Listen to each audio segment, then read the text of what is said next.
साहब मैं आपका सामान उठा लूं क्या? साहिल अभी बस से उतरा ही था कि किसी की आवाज सुनकर चौंक गया। पीछे मुड़कर देखा तो एक उसकी ही उम्र का लड़का फटे पुराने कपड़े पहने उसके सामान की तरफ देख रहा था। साहिल ने उसे टालते हुए कहा, नहीं मैं सामान खुद उठा लूंगा। यह सुनकर वह लड़का थोड़ा सा निराश हो गया और बोला, साहब कुछ भी दे दीजिएगा।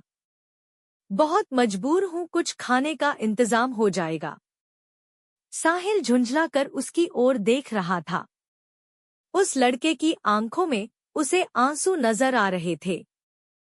फिर उसने गौर से उसे देखा तो समझ में आया यह तो उसके बचपन का दोस्त राहुल है। इस हाल में साहिल ने उससे कहा, पहले मेरे साथ चलो। वह उसे पास के एक ढाबे पर ले गया। क्या खाओगे?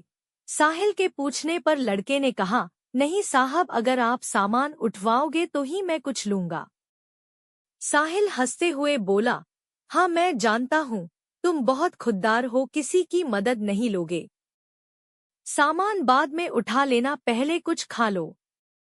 बैठो मैं अभी आया। लड़का डरते डरते सामने पड़ी मेज कुर्सी पर बैठ गया। साहिल कुछ देर में आकर उसके सामने वाली कुर्सी पर बैठ जाता है। साहिल उससे पूछता है, तुम इस हाल में कैसे? मेरा मतलब है, कुछ अपने बारे में बताओ। राहुल ने बताया, साहब मेरे पिता इसी गांव में एक किसान थे। गांव के जमींदार से कर्ज लेकर उन्होंने फसल लगाई थी, लेकिन सारी फसल खराब हो गई। कर्ज का ब्याज बढ़ता गया। जमींदार ने खेतों पर, बैलों पर और घर पर कब्जा कर लिया। पिताजी ये सब बर्दाश्त न कर सके और फांसी लगा ली। मैं तब छोटा था, कुछ दिन बाद माँ भी चल बसी। स्कूल जाना तो दूर, गांव में कोई काम न मिला, भूखे मरने लगा। तब से जो भी काम मिलता है वह कर लेता हूँ। दोपहर को बस के आने पर कोई कोई सवारी सामान उठवा लेती है तो खाने का जुगाड़ हो जाता है। तभी खाना आ गया। खाना देखकर राहुल बोला, साहब ये तो बहुत महंगा होगा, मेरी मजदूरी तो बस 10 रुपए बनती है। ये सब मैं कैसे चुका पाऊंगा?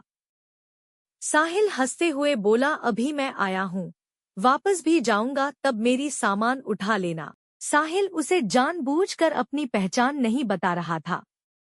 उसे पता था अगर उसने ऐसा किया तो राहुल उससे मदद नहीं लेगा। राहुल बहुत भूखा था, वह जल्दी जल्दी खाना खाने लगा। इधर साहिल कुछ देर के लिए पुराने दिनों में खो गया। उस समय दोनों एक ही स्कूल में पढ़ते थे। दोनों साथ खेलते थे। राहुल पढ़ने में बहुत तेज था।